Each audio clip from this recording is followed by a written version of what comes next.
TLO, what's poppin'?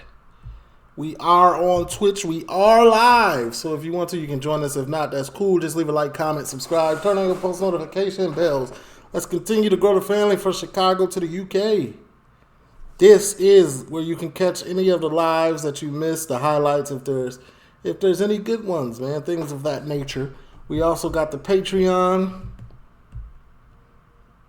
You know what's going on here. We post stuff that we can't watch on the YouTube. And we got the Discord. This is actually from the Discord, this request. Let's get into it. Murder. Hold on, wait. Let's wait. I said Berber. That's like Gerber Baby Productions. You gotta wait until it hit 1 minute. You ready? Before you get to saying these crazy titles and things of that nature. Let's go. All right, there we go. Murder on the Streets, Spotlight, Investigate Journalist Documentary, The Troubles, Murder on the Streets, okay.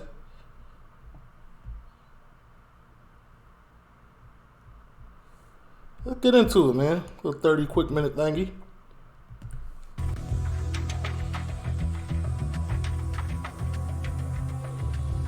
This is the story of cold and ruthless assassins operating on the streets of Belfast.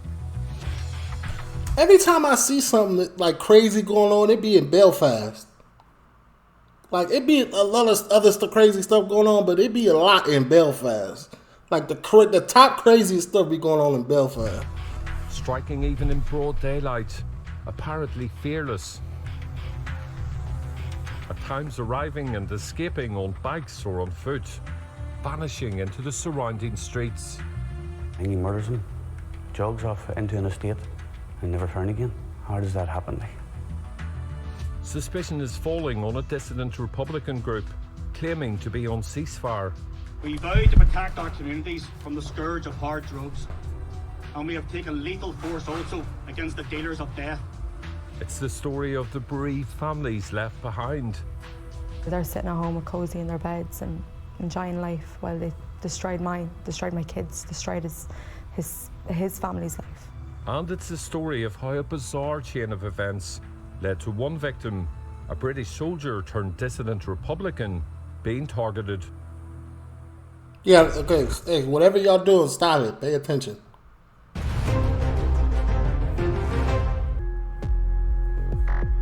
Connor Spackman. The first Sunday of last October. In West Belfast, football fans are gathered inside Donegal Celtic Social Club. Glued.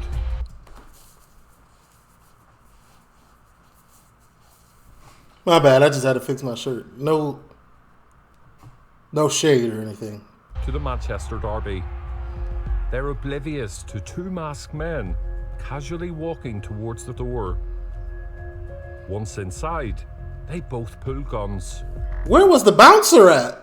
Over the next 30 seconds, they fired 20 times, fatally wounding former Irish League footballer Sean Fox. The gunmen then escape, less casually than they arrived, yet remarkably relaxed. Their speed and precision. I don't know if anybody here in there or anybody watching this has ever been shot at or been in any type of situation like that, but 30 seconds of gunfires seems like 20 minutes. I shit you not.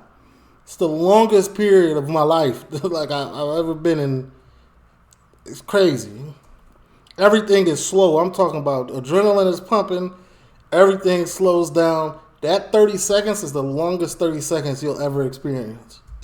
Resembles several murders in North and West Belfast in the past 4.5 years.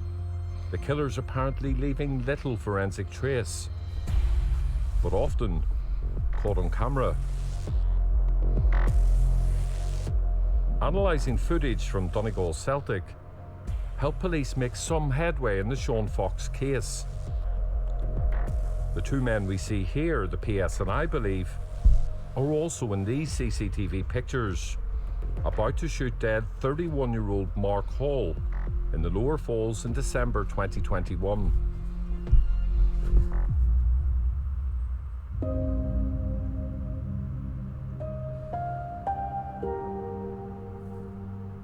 I've never felt this love the way I had for him with anyone else.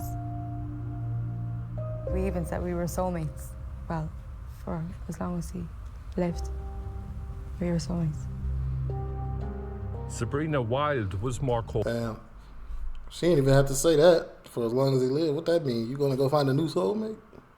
I'm just asking. I'm just, because, like, in my mind, that's what it registered as. Hall's partner. R.I.P. though, this is settled in County Meath with their daughter. This is her first broadcast interview. I remember finding out that I was pregnant. I just showed him the test and he was like, oh, you're pregnant? I'm going to be a daddy. I'm going to be a daddy. But the couple's time together was cut short. In 2019, when they were living in his native West Belfast, Mark Hall was remanded in custody at Maghaberry Prison on firearms charges. It was hard because I knew I was ready to have this baby, and I didn't know whether I was going to do it on my own or if he was going to get out. It was tough, but we stuck together. When Mark Hall was cleared in autumn 2021, the pair moved to Navan in County Meath. Sabrina says they were both determined to start afresh. He got a job in Future Plastics. He was doing brilliant. He was starting work at 6 o'clock in the morning.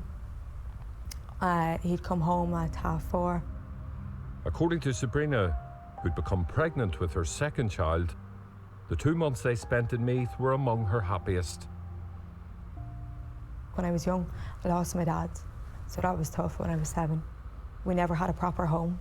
We were always moving house to house. We even slept in cars when we were younger, so damn. I never had a perfect life. So when I had Freya, I said, right, I want to make a perfect life for her. So it was like story time, like a storybook time with your daughter. You wanted to make it all perfect, make it right. Give her the things that you didn't have growing up. That's commendable. She doesn't have to go. That's how it's supposed to go. But that dream was shattered on a Saturday before Christmas. These are the last pictures of Mark Hall, who'd gone to his mother's house in Belfast to drop off presents. He got over to his mother's and he phoned me. And he was, just got into the mother's there. He says, Sabrina, I'm just waiting here. He says, then I'm going to get a taxi.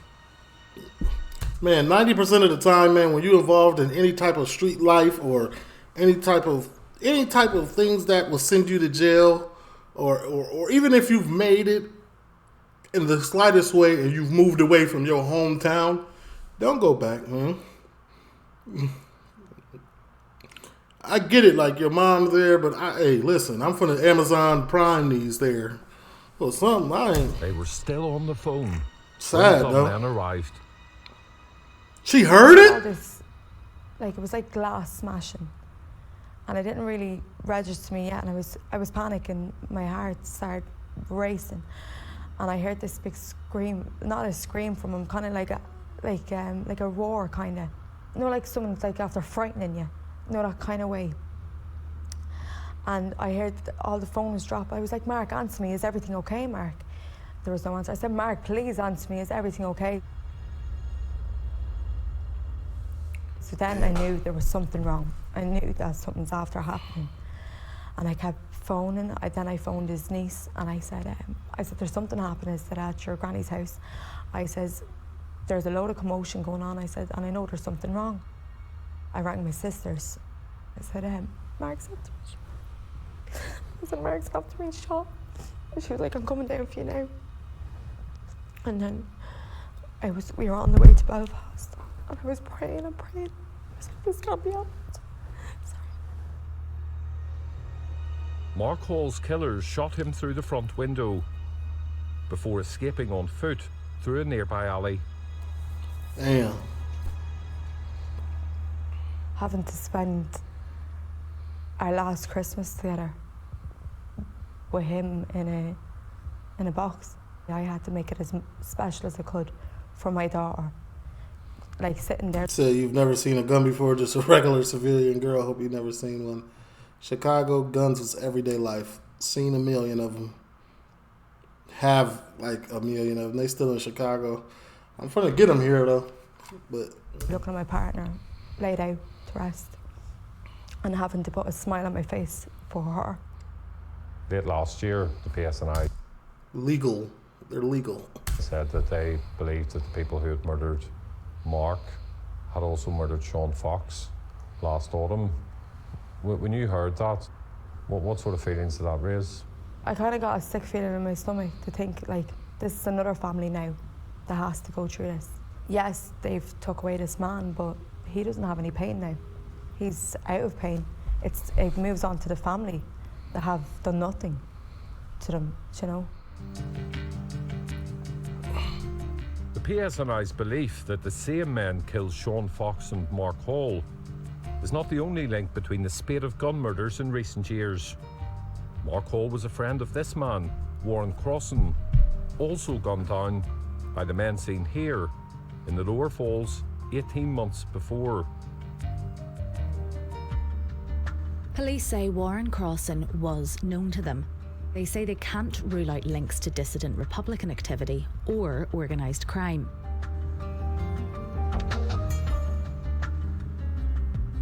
Despite these three men, Warren Crossan, Mark Hall and Sean Fox, all allegedly being linked to organised crime, police haven't simply attributed their murders to gangs. When linking the Sean Fox and Mark Hall murders, police said that they were carried out by organised criminals who may be, or have been, members of terrorist organisations.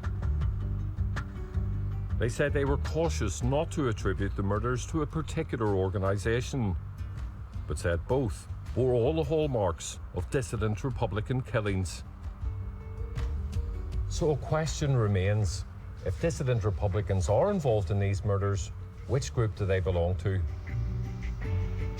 For a potential clue, we go back to December 2018 and the murder of Sean Fox's close friend, Jim Donegan.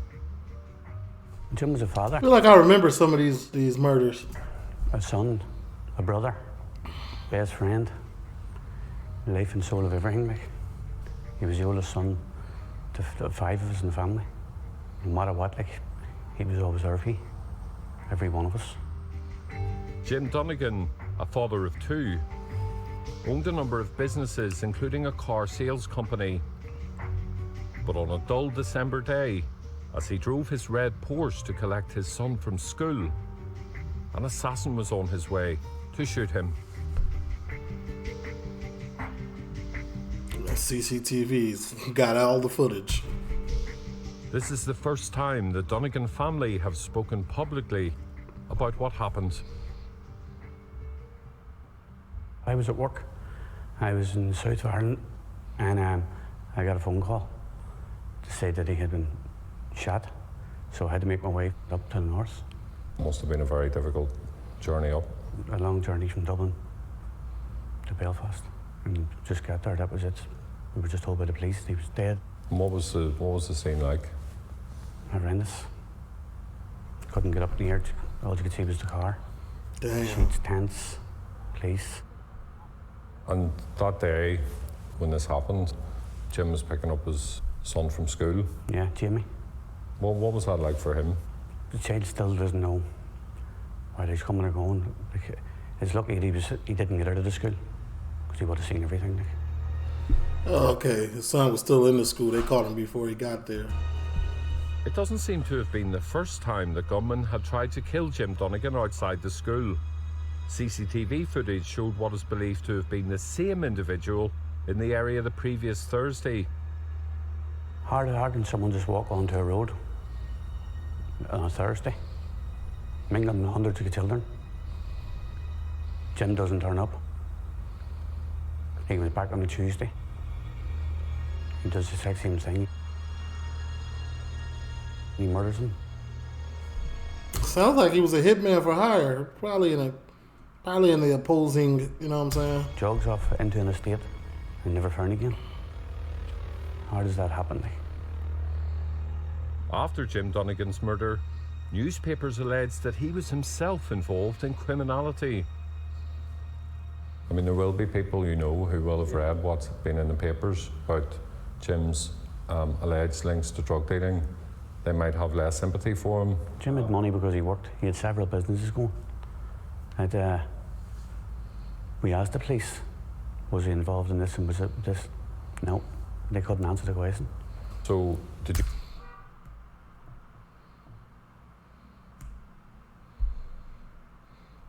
you ever look at Jim's lifestyle, driving a Porsche personalised number plate, and wonder at all about where the money was coming from? I worked with him, I worked for him.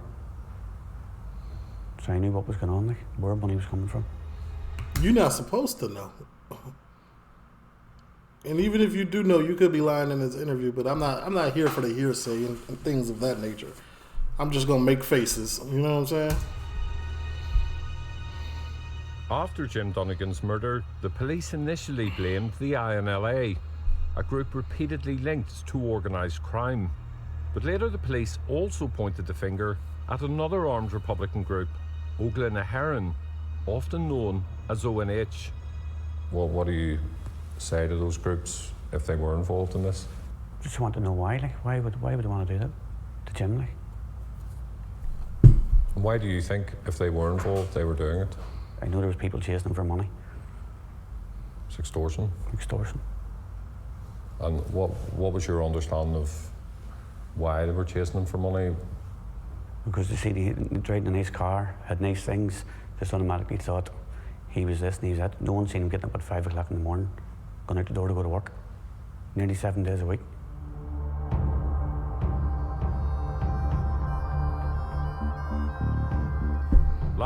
Y'all think this could have been a case of he used to be in a lifestyle and then he decided to clean his life up and, you know, switched it up, took some of that drug money, went and opened some businesses, went legit, and that lifestyle just caught up with him? Last month on Easter Sunday, members of what many regard as ONH's political wing, RNU, the Republican Network for Unity, gathered at Milltown Cemetery in West Belfast for an annual Easter commemoration. Watching on was Austrian academic Dieter Reinisch. He was himself a member of the political group Republican Sinn Féin, before focusing his attention on research into dissident Republican groups, including ONH. Óglaigh na hÉireann as an organisation emerged around the same time as RNU. Mid-late 2000s. You had a split of the real IRA in the early 2000s. The people that were loyal to Mickey McKevitt, the former quartermaster of the British IRA, they made up the former. Is that a Guinness symbol on the tombstone? Or what does that symbol actually mean? Quartermaster of the British IRA. They made up the core. The new group demonstrated brutal capacity, most notably in an undercar bomb attack which left PSNI officer Peter Heffron permanently disabled. Then, following the intervention of mediators, the group went on ceasefire in 2018. I think the important wording here is military ceasefire. So there's not a cessation of the activities of the organization. They stopped attacks on PSNI, a British army, what they consider as armed representatives of the British state. And there's evidence of the kinds of activities ONH is still involved in, through its own words. On Easter Sunday last year at Milltown, with no BBC cameras present, the RNU speech was followed by an appearance by masked ONH members, whose own speech contained a chilling admission. We vow to protect our communities from the scourge of hard drugs, and we have taken lethal force also against the dealers of death. ONH's own sinister boasts evidence of its involvement in murdering people it believed were drug dealers. Oh, that's a heart? Oh, okay. And the significance of the Milltown show of strength didn't end at ONH's speech. It also provided evidence it's rearming. Its masked members carrying what may look like conventional weapons, but which to a trained eye are very distinctive. Guns made using a 3D printer. It was really surprising. They was at the funeral with 3D printed guns that actually shoot firearms. It's the first time that a paramilitary group had ever been seen with a 3D printed firearm in the UK.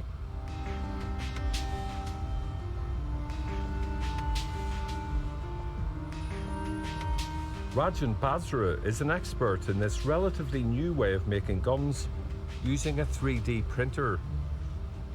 It's really accessible, it's really cheap. It's fairly common in the States. It's legal here too as well. You know, P80 frames and things of that nature, they always be printed. So the components, the hardware, the materials, that's not really a prohibitive factor. Are these weapons lethal? The weapons could definitely be lethal. Yeah. The developers and designers of the firearms are making them so that they are effective. They've been tested online by hundreds of people. So although terrorist adoption of them is probably in the early stages, there's demonstrable proof that these firearms do work and they are effective, yeah. To what degree do you think? Well, maybe I'm pretty sure like not all components of it is 3D, but like for at least here, like you can get a frame when you're building a firearm here, because that's legal. You can build firearms here. The frames be 3D printed, like the handle on a, like you can build a Glock, but the handle is printed, but it's legal. But all the inner workings are purchased from a Glock manufacturer, and you put it together. The appearance This of might be a little different what they talking about. these weapons is a game changer. I think it's a potential game changer because now they're able to develop guns in-house without needing to rely on maybe rusty revolvers or old firearms. So in that sense, yes, it does mark a change, significant change, I would say, in how paramilitaries could get a hold of a gun. In fact, we can recognize the motif that we have in this image, pair this with known images of the FGC-22. According to Rajan Basra, the blueprint for the kind of 3D gun on show at Milltown was at the time known only to a relatively small number of people in a shadowy online group. So could ONH have left its digital fingerprints behind? So if you look at the images in close detail, Like I'm pretty sure all of this is 3D printed, all of this, but this is actual metal. But I don't know what caliber of. we're able to identify the exact model of 3D printed gun that they had. And that's really revealing because when they turned up at that commemoration last year, that specific design wasn't publicly available.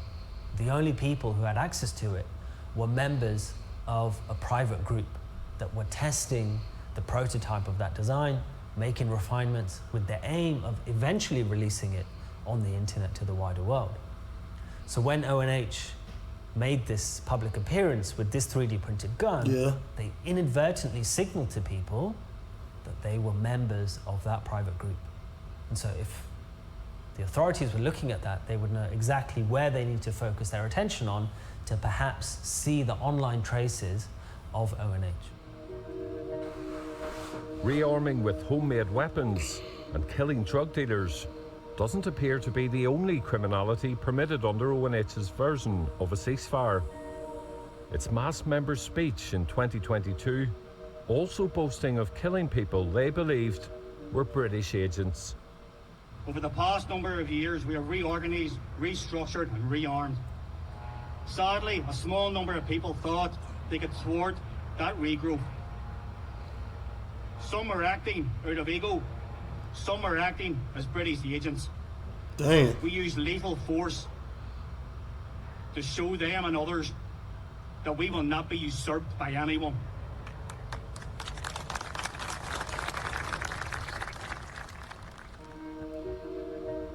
No names were given, but two former ONH members have been shot dead in recent years.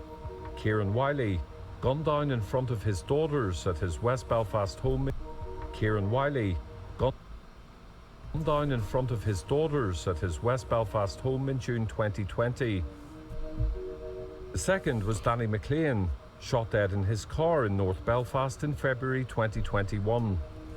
The killer seen here escaped. Oh wait.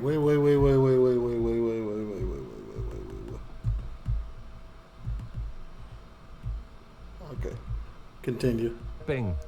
Once again, police said dissident Republican activity was a line of inquiry. In 2014, Danny McLean was one of 4 men who appeared in court charged with ONH membership. A non-jury trial later heard claims Danny McLean and the other men were bugged by MI5 as they discussed dissident Republican tactics in a house in West Belfast. In one recording, it was claimed a suspected drug dealer was told that if he didn't provide information on other drug dealers, his legs would be taken off with a shotgun. Robert O'Neill and Danny McLean pleaded guilty to offences connected with the incident and were sentenced to time served on remand. The other two defendants were acquitted on all charges. Then, almost as soon as the trial concluded in 2019, an extraordinary twist. Graffiti linking Danny McLean, recently convicted as a dissident Republican, to the UDR, sworn enemies of Irish Republicans. We met Austrian academic Dieter Reinisch at the place the graffiti appeared. He told me how it prompted him to investigate. The graffiti appeared shortly after the court case. It said Danny McLean, UDR, RIP, so rest in peace. So it was a clear warning against him. I reached out to my Republican contacts. So is this, and is this mostly like political with an underlying drug thing going on, or is it mostly drug fueled with an underlying political thing going on? I heard, and I also saw evidence then that he was in the Royal Irish Regiment. Because when it's in Ireland, there's got to be some type of politically based thing going on. In the 1990s. So this was the Royal Irish Regiment, but a lot of Republicans will still refer to that organisation as UDR. What specifically were you shown? I was shown the questions from the police to Danny McLean, where the police mentions the dates when he was a member of the Royal Irish Regiment. I saw that interview transcript. I also received a copy of the transcript. You must have been quite surprised to be given a copy of a police interview. Yes, I was surprised. I mean, for me, that was a clear indication that the organization wanted this information about him known publicly. So the interview transcript came from ONH? It came through my Republican contact and led to believe that I received it from a Republican paramilitary organization. Yeah. Spotlight has also seen excerpts of that interview transcript. On the grounds it shows he might have expertise in firearms, police investigating Danny McLean's dissident Republican activity quizzed him about his British Army past. Did you serve in the Territorial Army? Danny McLean. God damn. Got a little cold in here, didn't it?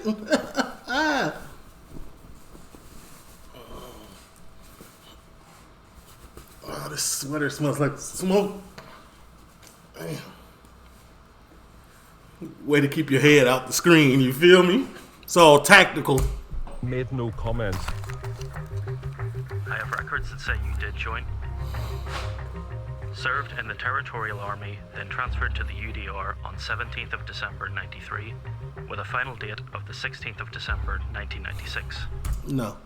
My bad. I'm going to edit this out. This one smells like smoke too much.